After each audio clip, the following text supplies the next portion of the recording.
So today we're going to be continuing to take a look at a scenario where civilization starts over. We're now on episode 57 of the series, and in the last episode we saw a ton of major world events happen, such as a Korean Civil War and a few expansions in Africa and South America. So if you haven't seen the episode already, make sure to go check it out before watching this one. But if you guys do enjoy today's video, make sure to leave a like on it and subscribe to the channel if you're new. All the support is greatly appreciated as we're trying to get to 200,000 subscribers. And let's go ahead and jump straight into this video. We are going to be starting over here in Central Asia. Now, like I said, there is a pretty big philosophy that is at play here in this post-World War III world, and that is that there are no superpowers to keep the regional powers in check. One of the best things that Russia has done, it has kept Central Asia from exploding and leading to millions of deaths, but obviously Russia is not present. So these guys started to hate each other again after World War III. They officially broke up the cross-team alliance, and now they're going to go to war. More specifically, the green team is going to go to war with the pink team, their former ally. Now remember, the green team is technically the founder of the cross alliance. Now Russia became the leader of it after they joined, but this is the country that founded the cross team alliance. And remember, they also allowed for the pink team to join that alliance as a way to fend off against the old empire. These guys were allies. Not anymore though. No, we're straight back to the Central Asian bloodbath. And I'm not going to lie to you.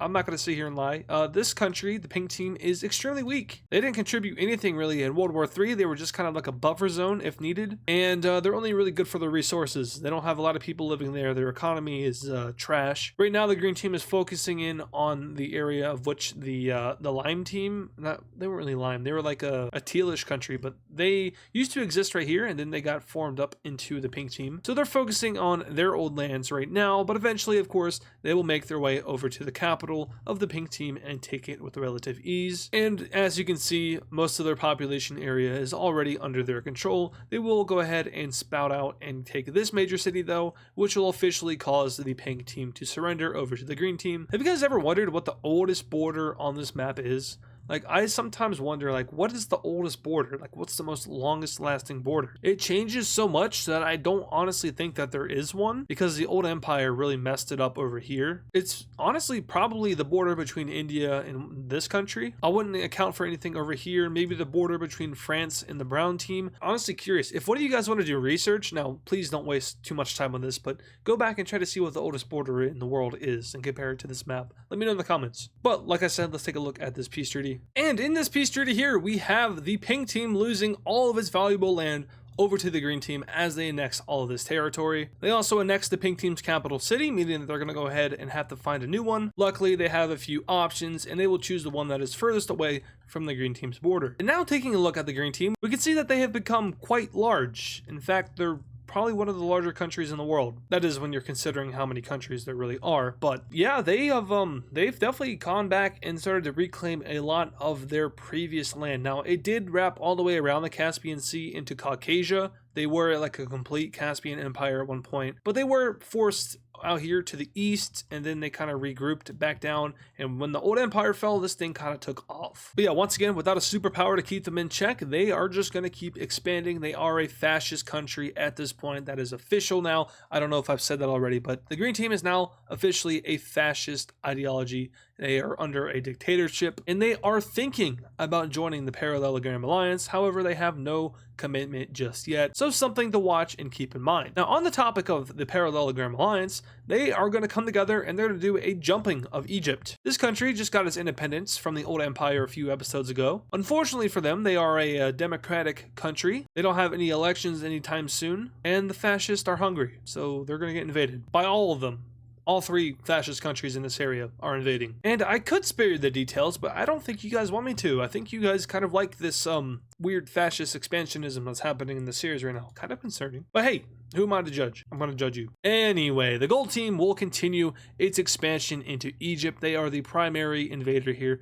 Go figure, they are the leader of the Parallelogram Alliance after all. And with the help of Libya over here, they will go ahead and capture the capital city of Egypt, which will officially force them to surrender a few days later over to the fascists. So let's take a look at this peace treaty. And in this peace treaty here, we see that the Egyptians get completely partitioned. Now, there is going to be a puppet state formed here that is going to be led by the African country right here. But first, let's take a look at the claims. So Libya will be getting all of northern Egypt. This is pretty huge. huge and pretty valuable for the Libyans. A lot of economical development here done by the old empire, and they are now annexing that economical development. So this will help them out tremendously in the rankings. The purple country will also get some pretty valuable land that kind of pushes up against the Nile over here, so they annex all of that. And then the gold team will only be getting a few provinces, as you can see here. I think there's only 2. Yep. So they will annex that. And like I said, they will also be getting a puppet state. So here is that puppet state, once again owned by the gold team down here. And Africa is once again, and I've said this over the past couple episodes, but it's becoming very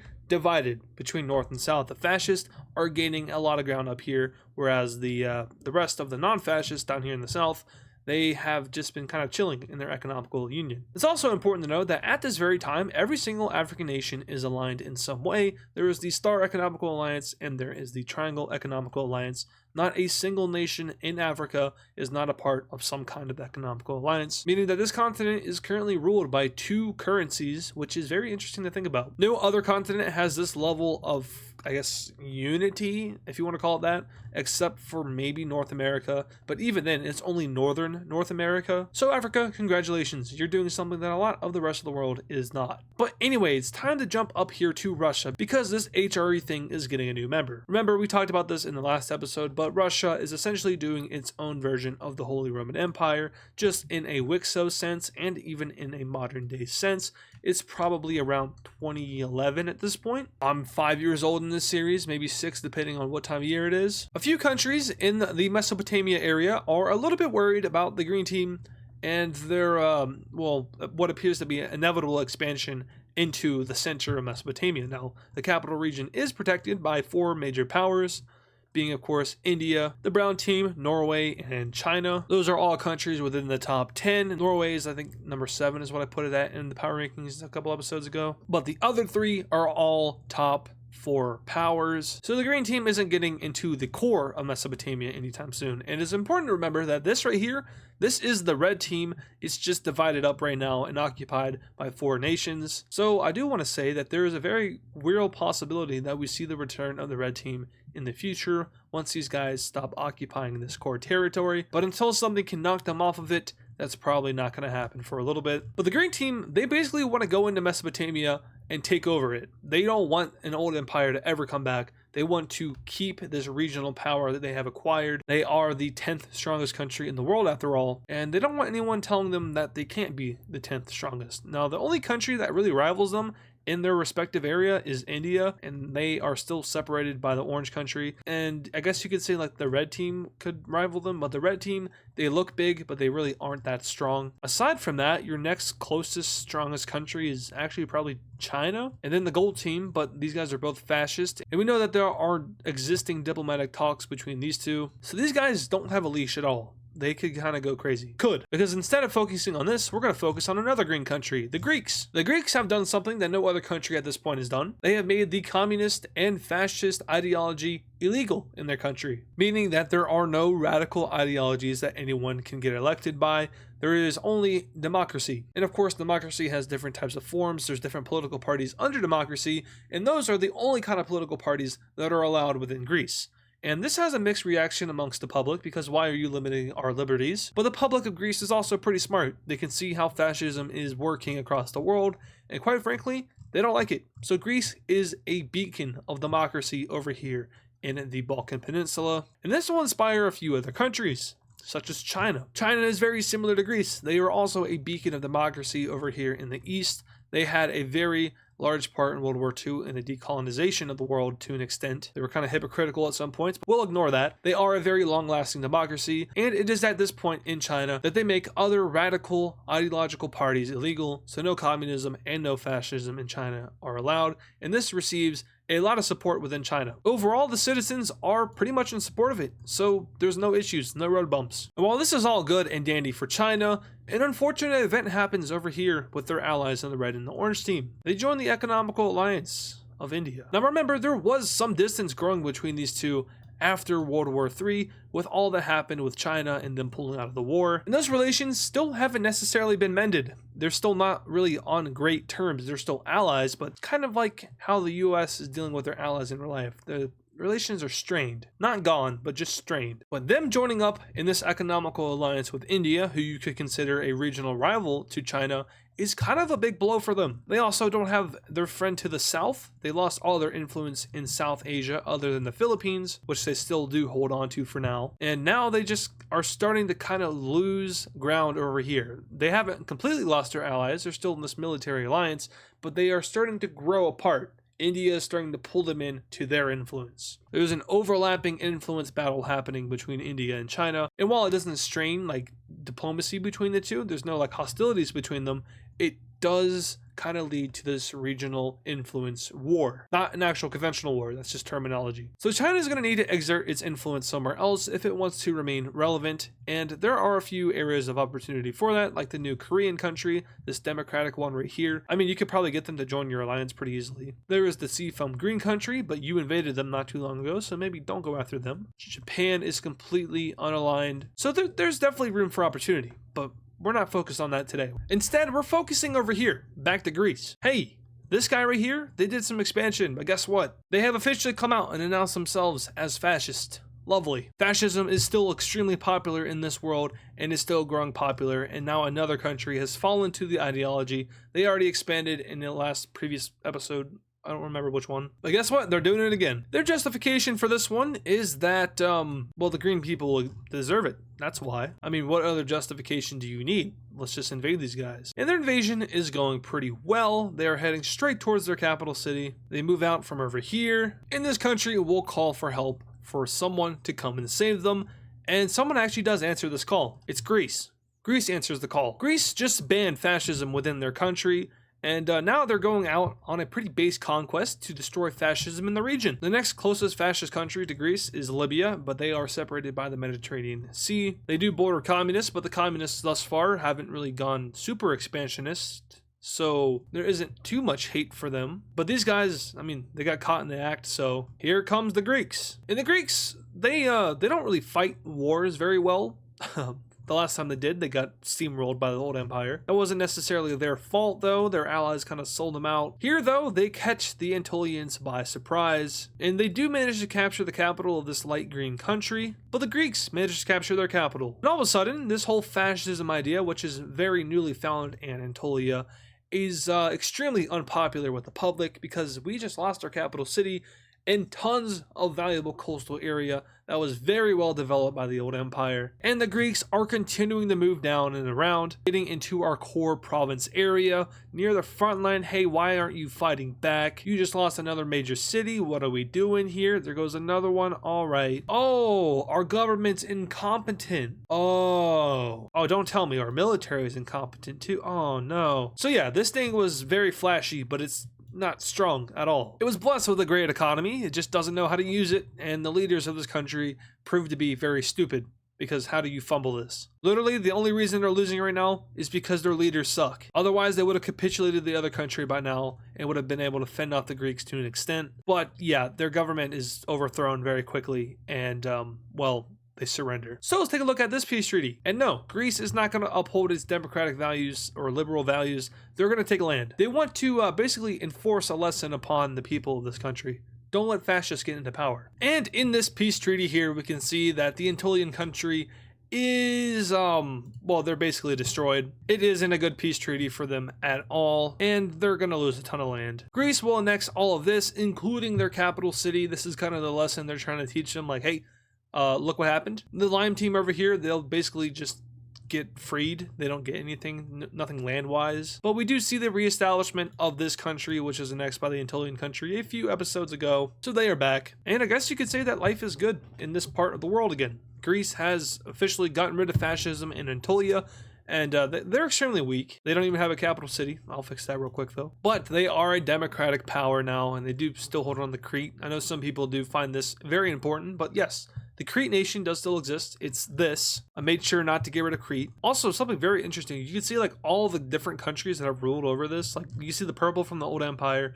the green from Greece, this from, I don't know what that's from. This honestly could be from the purple team in episode 1. Like, I don't know. There are 2 different shades of purple right here. You guys do see that, right? I'm not talking about this. I'm talking about this and this. These are 2 different shades. I think this is the old empire and this is the purple team, which has found itself all the way over here. Now we're going to go ahead and shift their focus just a little bit west to the purple country, which I was just talking about. These guys are communists now, and they have been communists for a few years, and they haven't been able to make it work, unlike certain countries in real life. It is a form of communism, I guess, that works in this world, but they're also a dictatorship, and we do know from historical records that the purple team likes to expand. Issue is, though, where are they going to expand? They could go to France, but you might make the brown team mad and cause a world war, so maybe don't do that. But there is a country which you used to own, but broke away from you. They're under the same religion as you, and I guess you could say that you have a right to take them back. I am, of course, talking about the dark purple country, which is only dark purple because this guy was purple. What I used to try to do is I used to try to make like the breakaways of countries a similar shade of color. That's why this country is dark red. When I broke away from the red team, I made it dark red. That's why that this southern country is